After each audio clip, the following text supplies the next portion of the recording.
De aparatos diseñados para salvar el mundo, a máquinas que expanden la mente o máquinas que empequeñecen el mundo. La evolución de ordenadores centrales, ratones y menús.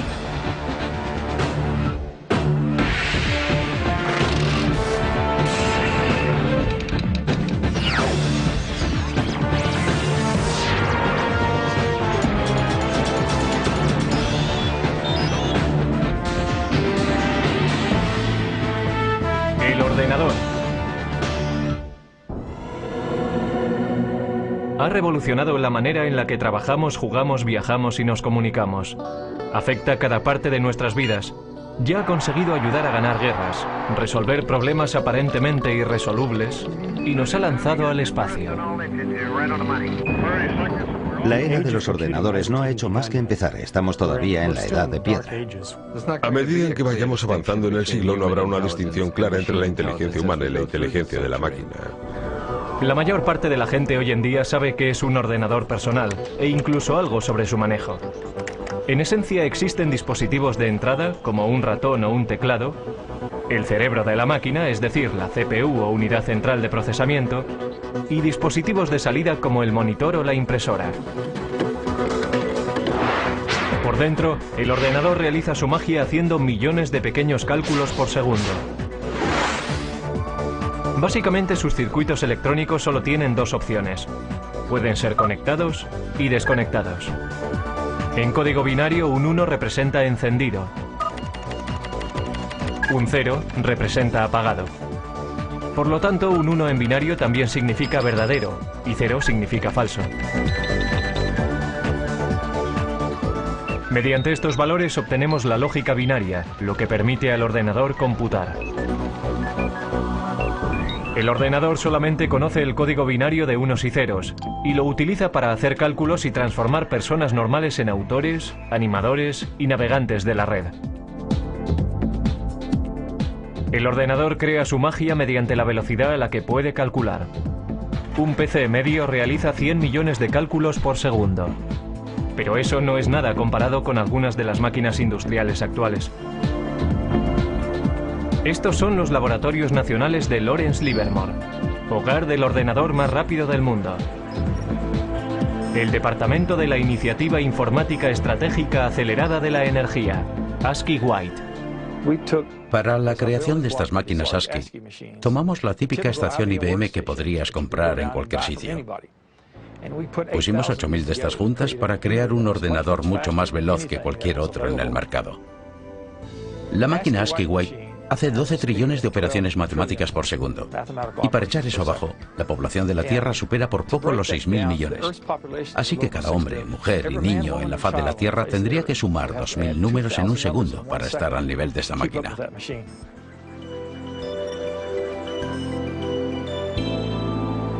Como si fuera el guardián del silicio, el ASCII White está dedicado al servicio del país. Los laboratorios nacionales Lawrence Livermore son responsables de cerciorarse de la seguridad y la actuación de las armas nucleares de la nación. En 1992, el presidente George Bush prohibió las pruebas nucleares bajo tierra. Eso hace que sea muy difícil calcular el arsenal nuclear. Ahora los laboratorios han decidido emplear superordenadores para hacer las simulaciones y determinar la integridad de las armas que van cogiendo tiempo. Si se piensa en un arma nuclear y todos sus componentes, se empieza a comprender qué difícil es el proceso. Tenemos que ser capaces de simular cada una de las partes, la física que tiene lugar dentro de ellas. Estos simulacros son tan complicados que incluso a un ritmo de 12 trillones de cálculos por segundo llevarían semanas completar una prueba. El ordenador también tiene el poder de modelar moléculas. Esto ayuda a los científicos a diseñar experimentos antes de ir al laboratorio y entender cómo podrán ser los resultados. La manera más efectiva de obtener información del ordenador a la mente humana es mediante muestras visuales. Un enorme número de vídeos expositores de alta resolución convierte el infinito número de unos y ceros del ordenador en un increíble tapiz pixelado. Necesitamos ver el contexto, ser capaces de entender cómo encaja todo y después utilizamos esta simulación en una escala muy fina, en un bloque, un elemento para nuestras simulaciones más grandes que cubren un mayor volumen de espacio o un sistema mucho más grande. Sin estas paredes no seríamos capaces de entender este simulacro. Paradójicamente, mientras la tecnología va haciéndose más pequeña, los superordenadores como el White siguen ocupando todavía un gran espacio y una atención especial. Bien, estamos en la habitación eléctrica, que en realidad está al otro lado de la pared de la habitación del ordenador. Un ordenador de este tamaño necesita mucho material de apoyo. El ordenador ahora requiere aproximadamente 1,3 megavatios, eso es más o menos unas 1300 ohms. Requiere manipuladores de aire y refrigeradores. 3 refrigeradores de 675 toneladas impiden que el White se sobrecaliente haciendo circular agua fría a través de tuberías bajo el suelo.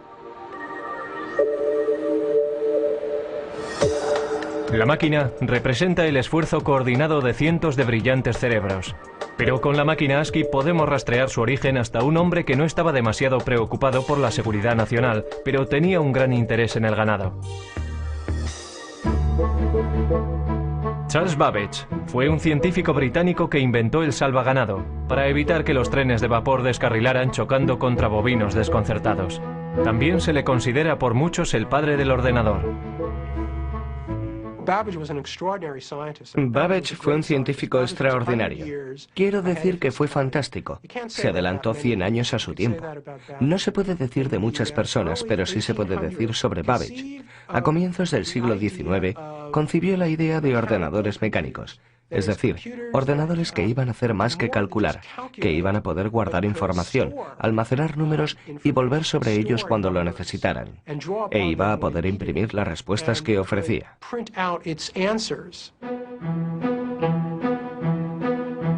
Como científico, Babbage confiaba plenamente en la precisión de tablas matemáticas, logaritmos y tablas de gravedad. Computar esos cuadros es lo que la gente conoce por ordenadores. Desafortunadamente, estos ordenadores cometían errores con frecuencia, enfureciendo así a su inventor. Errar es humano, pero para Babbage, ser humano no era suficiente. Primero previó un complejo sistema de engranajes y ejes que trabajaban juntos para hacer cálculos. Después de 10 años de trabajo, sin embargo, tiró el proyecto a la basura. Solo lo completó parcialmente para diseñar un aparato incluso más sofisticado. Una máquina que poseyera los componentes básicos de los ordenadores modernos. Las tarjetas perforadoras le proveían las entradas. Un mecanismo llamado el molino hacía los cálculos y el almacén guardaba los nombres como memoria. Lo llamó el motor analítico. El motor analítico hacía cálculos mecánicamente. Después de introducir los datos, el mecanismo tenía que ser accionado por una manivela, haciendo girar cientos de engranajes intrincados, ejes y ruedas numeradas para calcular los resultados. Babbage anticipó que la máquina de 15 pies de altura funcionaría a vapor por su tamaño. Pero Babbage nunca construyó una máquina. Su protoordenador se colapsó antes de que pudiera completarlo. Fue víctima de herramientas imprecisas y de la falta de fondos. Todo esto ocurrió 100 años antes de que se volviera a concebir la idea de un aparato así. Alentado por una eclosión de población en América, el siguiente paso en la evolución del ordenador vino al final del siglo XIX, cuando oleadas masivas de inmigrantes amenazaban con sobrecargar el censo americano de 1890.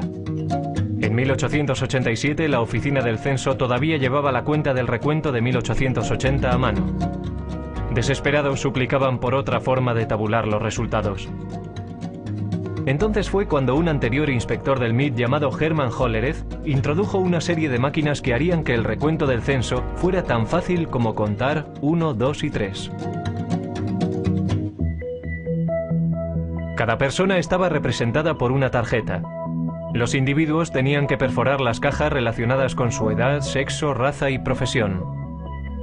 Los trabajadores del censo entonces introducían las tarjetas perforadas en las máquinas. La tabulación se hacía con electricidad. Al utilizar clavijas eléctricas, los resultados se registraban en una serie de diales, como si fueran relojes. Otras máquinas separaban las tarjetas. Las máquinas de Hollerith aceleraban de forma vertiginosa el procesamiento de la información. En solo 6 semanas se había hecho el recuento del censo de 1890 de 62.622.250 habitantes. Entonces Hollerith continuó comercializando ese invento. Se dio cuenta de que el censo era un gran cliente, pero seamos realistas, si solo recibes un pedido una vez cada 10 años. Entonces salió y consiguió hacer negocio entre los ferrocarriles, por ejemplo, y formó una compañía que finalmente se convirtió en la base para la IBM. La invención de Hollerith fue un hito en el camino de lo mecánico a lo digital. Pero todavía faltarían 50 años y el poder destructivo de una guerra mundial para que arrancara el primer ordenador verdadero. Antes de los años 30, los aparatos mecánicos computacionales se utilizaban para seguirle la pista a la población, pasajeros de tren y archivos de seguros de vida. Pero los primeros ordenadores digitales electrónicos se construyeron con un objetivo mucho más persuasivo en la mente: ayudar a ganar una guerra mundial. Una de las máquinas más tempranas se propuso por los británicos para romper el código alemán, conocido por Enigma. Con ello empezaron a creer que se podía ganar la guerra. Una de las personas que trabajó para romper el código Enigma fue Alan Turing. Su trabajo antes de la guerra ayudó a establecer la base teórica para los ordenadores que se construyeron en los 40. En el norte de Londres, en unas instalaciones secretas en Bletchley Park, los británicos construyeron Colossus, un tipo de ordenador diseñado para romper el código Enigma. Colossus comparaba secuencias de letras a un ritmo de 25.000 caracteres por segundo.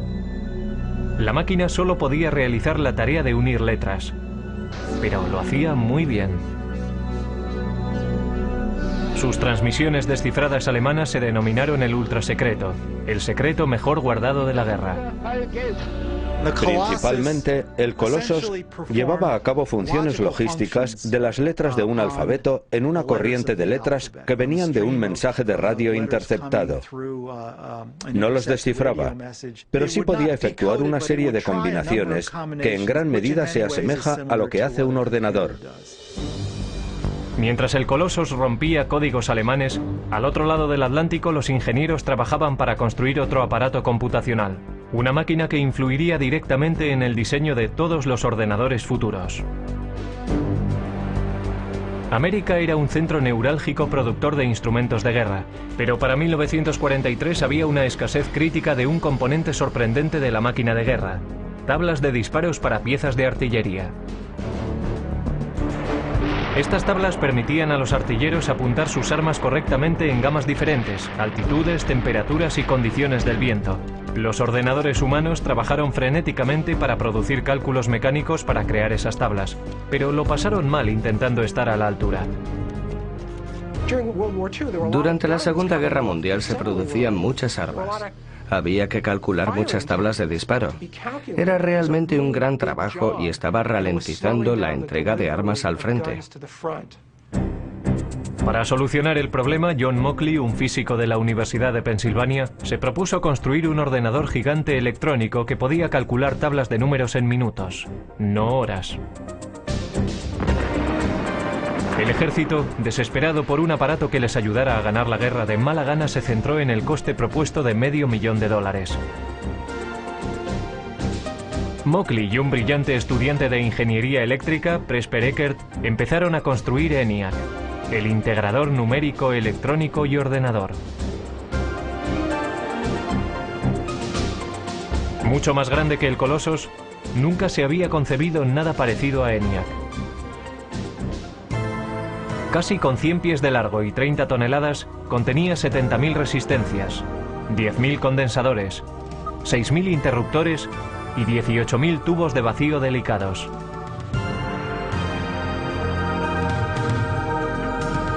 Los tubos funcionaban como bombillas. En una máquina cabían 18.000 tubos, por lo menos uno tenía que cambiarse cada pocos minutos. Después de 2 años de trabajo intenso, el equipo completó el ENIAC. 3 meses después, los japoneses se rindieron. Aunque no pudo acabarse a tiempo de ayudar a acabar la guerra, ENIAC fue una máquina maravillosa. Podía realizar 5.000 sumas, 357 multiplicaciones y 38 divisiones cada segundo. Lo interesante sobre ENIAC es que tenía una capacidad de propósito general. Podía reconfigurarse para solucionar otros problemas. Y nunca hubo ningún problema para encontrar trabajo para ENIAC. Todos los servicios armados exigían tiempo para poder usarlo. También clientes industriales y universidades. Así que se le mantuvo ocupado hasta bien entrados los 50. Pero a ENIAC, la máquina más compleja de su tiempo, todavía le faltaban muchas de las cualidades de un ordenador moderno. Su memoria era muy primitiva y solo podía almacenar un máximo de 20,10 números decimales. Tenía que recablearse laboriosamente cada vez que se programaba. Y no podía tomar decisiones lógicas basándose en sus cálculos. Pero ENIAC ya había demostrado que los ordenadores se podían construir.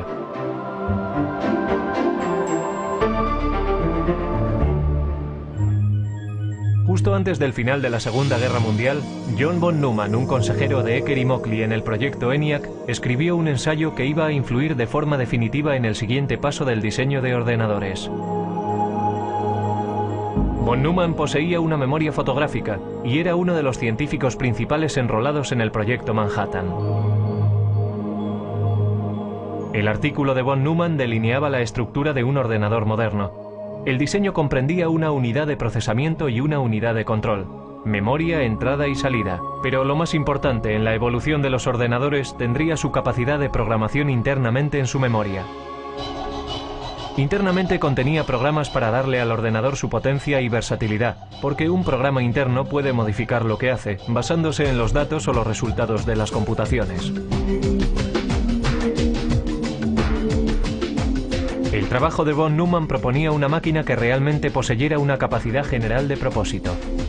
En su trabajo describió los atributos del ordenador, cómo tenía que organizarse de forma lógica.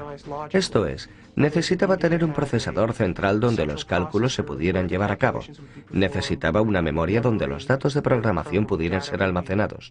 Y necesitaba tener una unidad de salida y una unidad de entrada de algún tipo. Trazó el plan lógico, el mapa para un ordenador, y señaló la dirección que había que tomar para el futuro.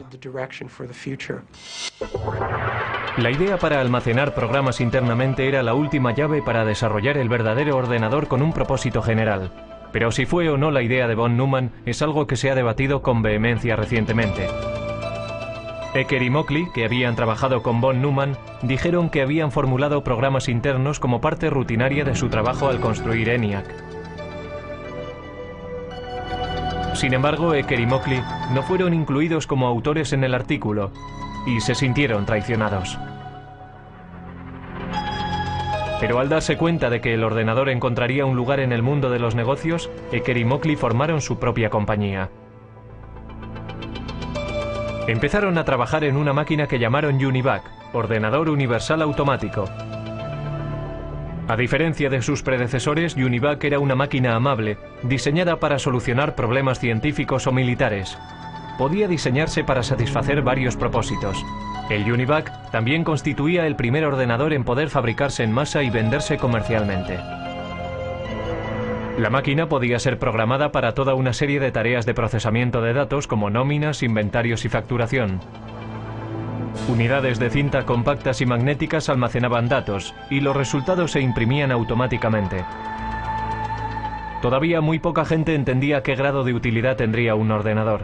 Esa percepción cambió drásticamente en la noche electoral de 1952, cuando la CBS utilizó el UNIVAC para predecir el resultado de la carrera presidencial entre Eisenhower y Adelaide Stevenson. Los sondeos decían que la carrera presidencial estaba muy justa. El UNIVAC calculaba de otra forma. Los ingenieros introdujeron los resultados de los precintos seleccionados del este, antes de que cerraran los colegios electorales en el oeste. Los expertos pensaron que había sido una carrera muy apretada, pero el UNIVAC predijo una victoria electoral arrolladora para Eisenhower. Incluso la CBS no creyó lo que decía el ordenador y dudó en dar a conocer sus resultados. Pero al final el UNIVAC tenía razón. El poder y la utilidad del ordenador habían sido probados. Después del éxito del Univac, varias empresas empezaron a ver un futuro en el desarrollo de los ordenadores. IBM empezó a darse cuenta de que los ordenadores serían cada vez más pequeños, más baratos y más fáciles de manejar, y que habría un lugar en los negocios para estas máquinas que, desde luego, a la larga, sustituirían a la tecnología de las tarjetas perforadoras. Para comienzos de la década de los 60, IBM dominaba el gran mercado de los ordenadores. Los negocios empezaban a depender de los ordenadores. Las máquinas se iban haciendo cada vez más pequeñas, gracias al cambio de tecnología de tubo a los transistores, a la tecnología de los transistores. Y la carrera hacia la Luna iba a hacer que los ordenadores fueran aún más pequeños. En 1961, Norteamérica iba a la zaga de Rusia en la carrera por el espacio. En el incesante intento de ganar a los rusos, el objetivo de la NASA era que el hombre llegara a la Luna. No iba a resultar fácil. Cuando comencé a trabajar en la NASA en 1962, el primer día me dieron una regla de cálculo de 20 inch. Nuestros cálculos se hacían principalmente en calculadora de bolsillo. Teníamos a un número de personas a las que asignábamos nuestras hojas de datos, y su trabajo consistía en trabajar con sus pequeños cálculos. Pero los astronautas no podían confiar en reglas o calculadoras de bolsillo en el espacio. La misión requería un ordenador guía sofisticado. A principios de la década de los 60, sin embargo, una máquina tan potente como la que necesitaban ocupaba toda una habitación. La NASA intentó reducir el tamaño del problema. Afortunadamente, el primer gran avance en el camino a la miniaturización ya había tenido lugar. En 1947, 3 científicos en los laboratorios Bell inventaron el transistor. Un transistor ejecutaba la misma función de encendido y apagado que los tubos de vacío, pero era mucho más pequeño y más fiable. Los transistores se hacían con silicio y cable diminuto. El silicio es un semiconductor. Si se aplica un voltaje pequeño, se comportará como conductor, permitiendo que pase una corriente entre los cables.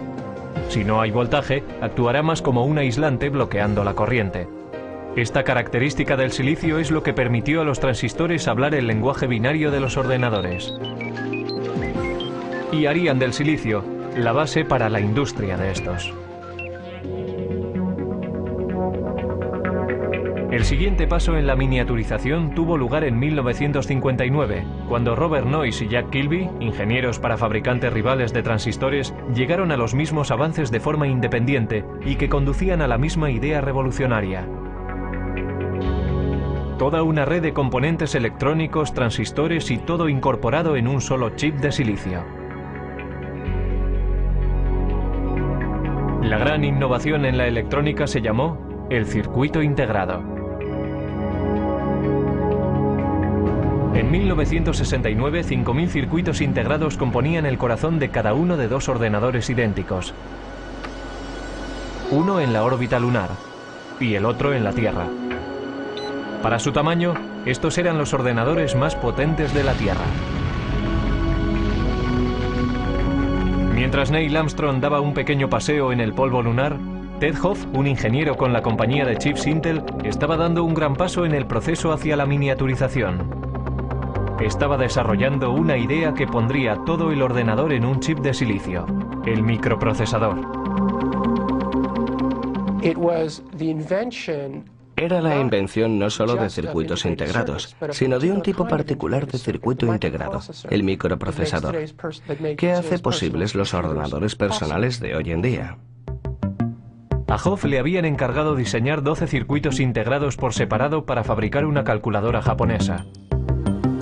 Sugirió colocar toda la unidad de proceso en un chip y programarlo como un ordenador.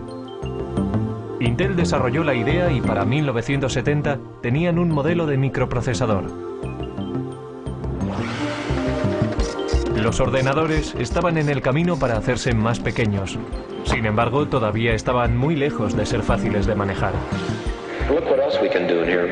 Uno de los primeros intentos de simplificar las operaciones del ordenador fue encabezado por Doug Engelbart. El científico concibió una manera sencilla de manejo e incluso mostró un prototipo en 1968 en la Conferencia de Otoño de Ordenadores de San Francisco.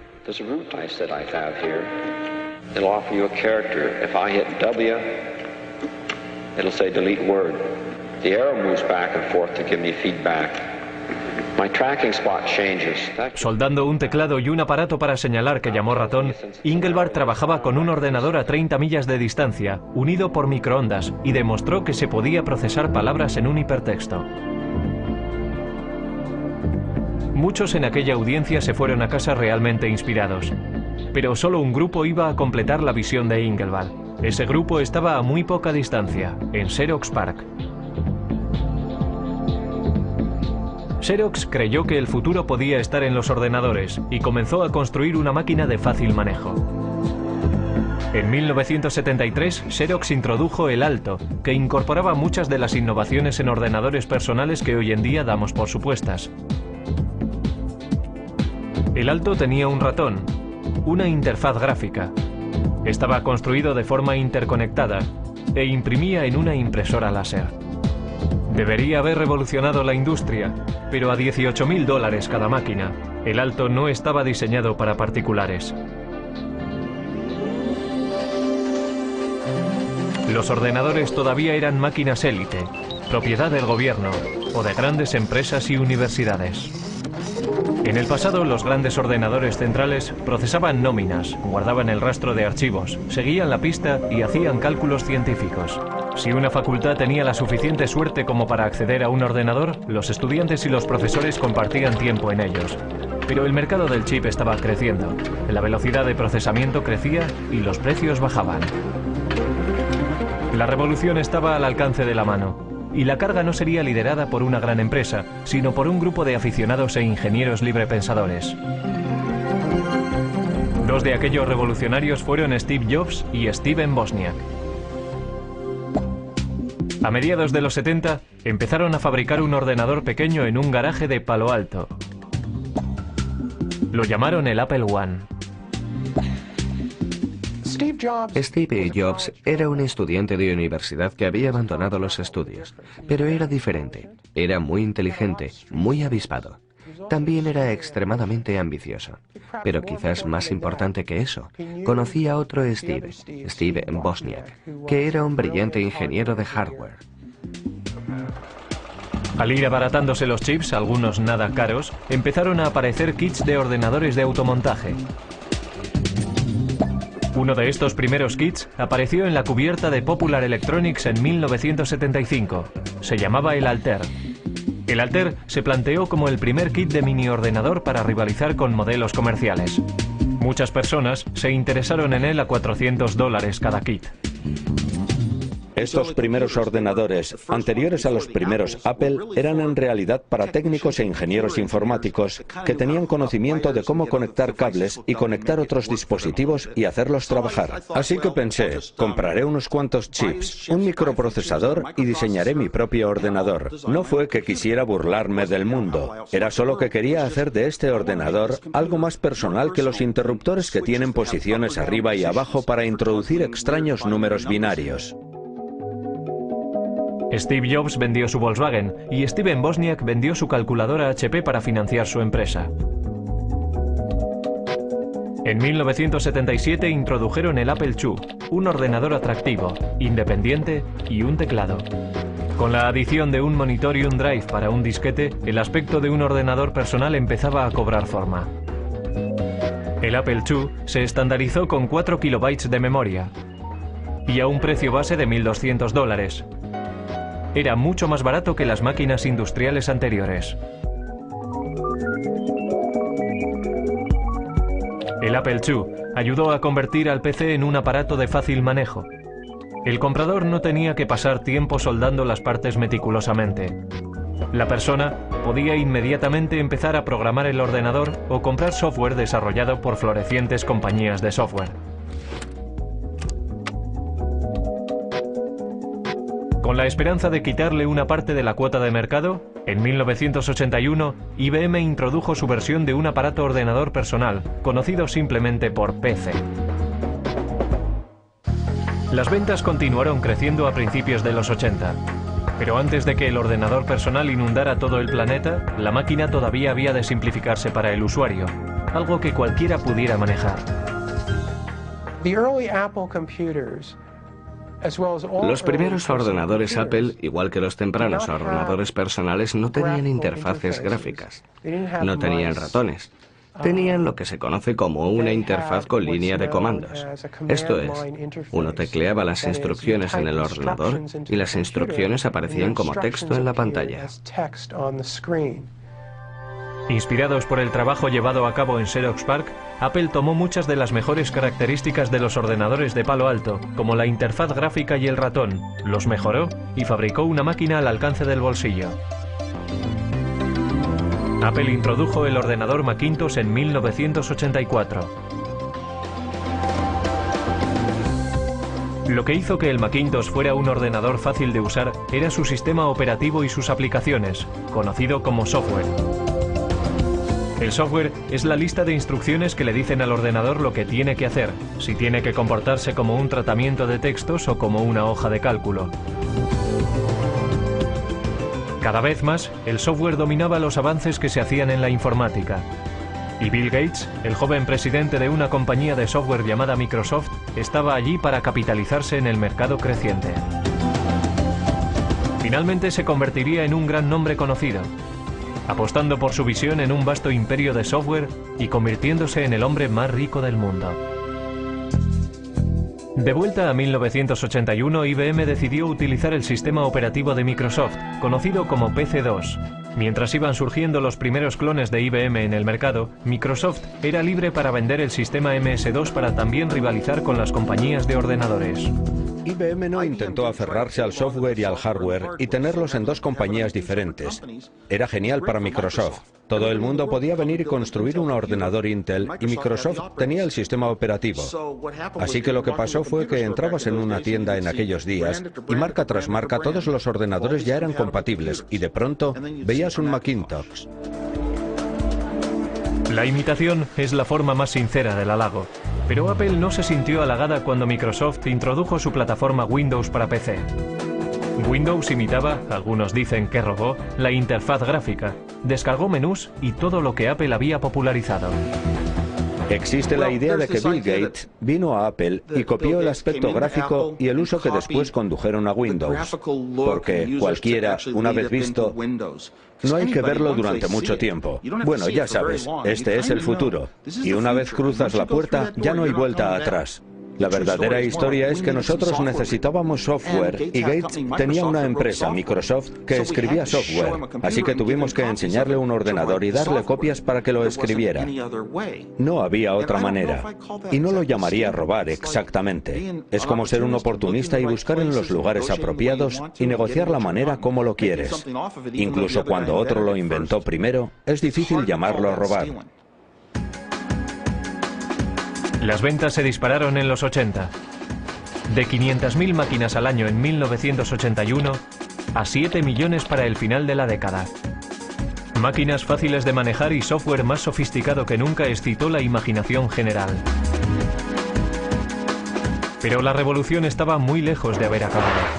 Internet estaba destinado a alterar enormemente la vida de las personas. Pronto, todo el planeta estaría atrapado en una red de la que no se puede escapar. Lo siguiente, ver cómo tu casa queda conectada. La televisión, la tostadora, la cafetera y el microondas. En la década de los 90 las ventas de ordenadores se dispararon, llevadas por la red. Yo diría que Internet es más importante que los ordenadores personales, aunque necesitas un ordenador personal para utilizar Internet. Es como, ¿qué es más importante? ¿Las calles o los coches? La web nos conecta, pero no de forma tan restrictiva como antes. La tecnología sin cable nos hace móviles. Ya hay asistentes digitales y aplicaciones de la web que siguen cambiando el aspecto y el papel de los ordenadores. Los microprocesadores están en todas partes. La línea divisoria entre ordenadores, teléfonos móviles y otros productos electrónicos es muy difusa. Es el continuo empequeñecimiento de la tecnología del chip lo que está espoleando la evolución. Lo que tengo aquí es una unidad de fabricación de tecnología de silicio. Y este ejemplo concreto es una lámina de microprocesador de Pentium 3. Eso es más o menos de 8 inches de diámetro. Y tiene capacidad para 200 microprocesadores Pentium 3.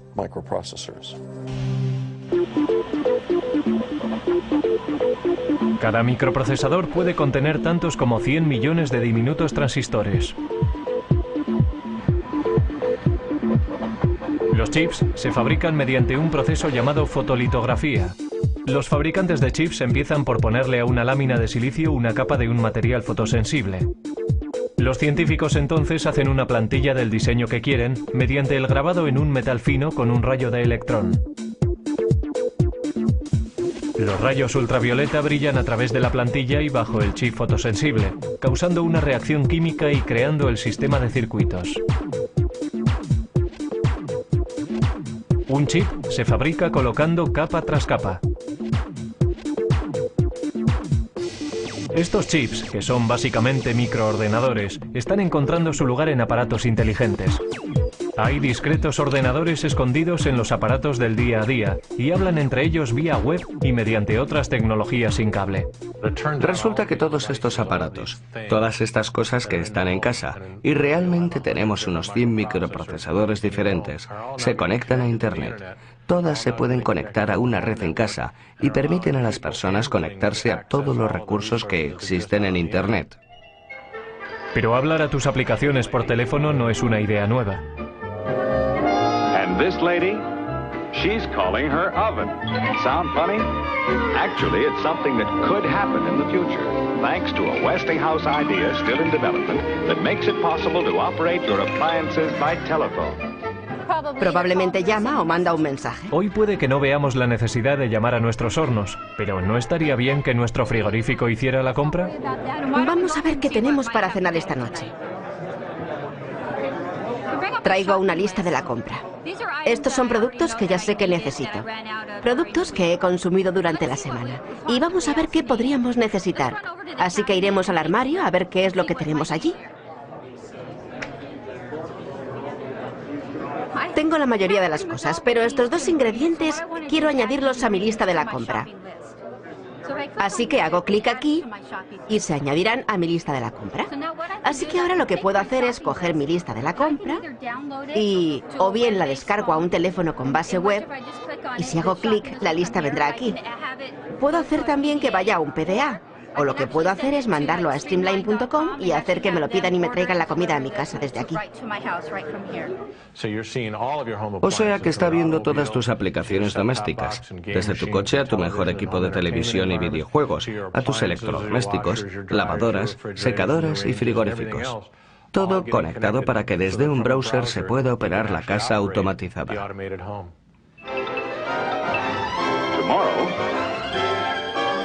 Westinghouse telephone control may allow you to feed your pets,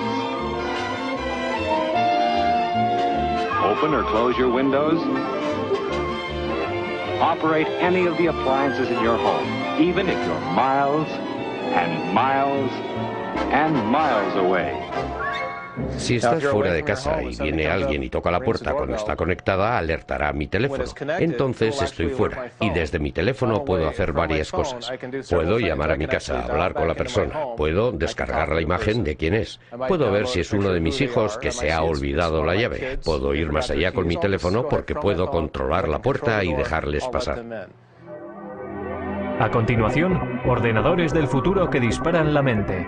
Dentro de 10 años los ordenadores no serán objetos que trasladamos de un sitio a otro. Estarán en nuestras gafas lanzando imágenes directamente a nuestra retina. Siguiendo una tendencia antigua en el mundo de los ordenadores, las cosas se están haciendo más pequeñas. Mucho más pequeñas. Hewlett Packard está trabajando en un ordenador molecular. El Dr. Stan Williams planea utilizar moléculas en lugar de unos y ceros eléctricos para hacer funcionar un ordenador. Por supuesto que un interruptor es algo que puedes encender y apagar, así que si piensas en una pared de interruptores, la gente habla del mecanismo de apretar un botón que se llama flip-flop de conmutación. La manera en que las moléculas se modifican es simplemente mediante el cambio de forma. Cuando tienen una forma están encendidas, cuando tienen otra forma están apagadas. Una corriente eléctrica podría apretar el interruptor mecánico, convirtiéndolo en el mecanismo fundamental de la informática digital. Pero, ¿cómo se conecta todo? Trabajamos duramente en lo que se conoce en la comunidad científica como kits para montar uno mismo. En otras palabras, sabíamos que sería demasiado caro y muy difícil de construir cables diminutos del tamaño de moléculas usando las técnicas estándar de la litografía y el grabado. El Dr. Williams y sus asociados desarrollaron cables moleculares paralelos, cada uno de 2 átomos de lato y 8 átomos de ancho. Resulta que no planificaron ni redactaron estos cables. No les dijimos dónde tenían que ir en ningún caso. Esencialmente depositamos una pequeña cantidad de iridio en una superficie de silicio, lo calentamos y se produjo una reacción química entre los dos materiales, y el resultado de la reacción química fue una serie de cables que ven detrás de mí. El Dr. Williams previó construir ordenadores moleculares mediante la retención de moléculas individuales entre 2 juegos de cables. Con este tipo de memoria molecular podríamos construir tanta memoria en cualquier cosa del tamaño de una uña. Podríamos almacenar fácilmente toda la biblioteca del Congreso en ella. Otras investigaciones están trabajando en futuros ordenadores que puede que utilicen ADN o incluso partículas de cuanto. Con el almacenamiento masivo y el poder verdadero de la informática, la siguiente generación puede que sean ordenadores modelados según el cerebro humano. La inteligencia artificial en la ciencia y en el arte de fabricar ordenadores hace cosas que nosotros consideramos que requieren la inteligencia humana. Estamos desarrollando sistemas que pueden ser parejos o incluso superar a la mente humana dentro de nuestros dominios. Si se trata de jugar al ajedrez, diagnosticar una enfermedad, guiar misiles crucero a través de terrenos, tenemos un sistema que puede operar al nivel humano dentro del marco de estas tareas definidas. Lo que no tenemos todavía es sistemas que puedan entender el lenguaje humano con la flexibilidad de los humanos. Eso llegará. Alan Turing fue un arquitecto informático temprano que trabajó para desmontar el código Enigma durante la Segunda Guerra Mundial. En 1950 previó un tiempo en el que los ordenadores podrían ser capaces de pensar. Cuando el superordenador Deep Blue de IBM ganó al campeón del mundo de ajedrez Garry Kasparov, algunos perdieron el respeto al juego. Pero otros reconocieron que esto era un signo de que las máquinas inteligentes llegarían.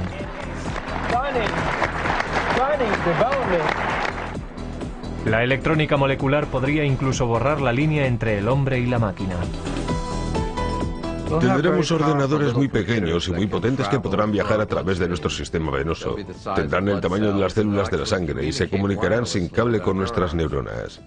Así que seremos capaces de agrandar nuestra capacidad de pensar, velocidad de pensamiento, aumentar la memoria humana, incrementar nuestras habilidades cognitivas y modelos de reconocimiento mediante la combinatoria de nuestra inteligencia biológica con estas nuevas formas de inteligencia no biológica. Los ordenadores capaces de pensamiento cognitivo alegran a unos y atemorizan a otros. Lo veo como algo derivado de la inteligencia humana. En muchos casos serán copias de la inteligencia humana y encarnarán nuestros valores. Quizá por eso estamos preocupados, porque sabemos que la naturaleza humana en sí misma es dual. Tenemos una parte muy creativa y también una muy destructiva, y la tecnología está multiplicando eso. La tecnología es un arma de doble filo, capaz de producir tanta destrucción masiva como abundancia sin precedentes. Pero mirando al pasado, puede que la sociedad sepa cómo dirigir el ordenador del futuro.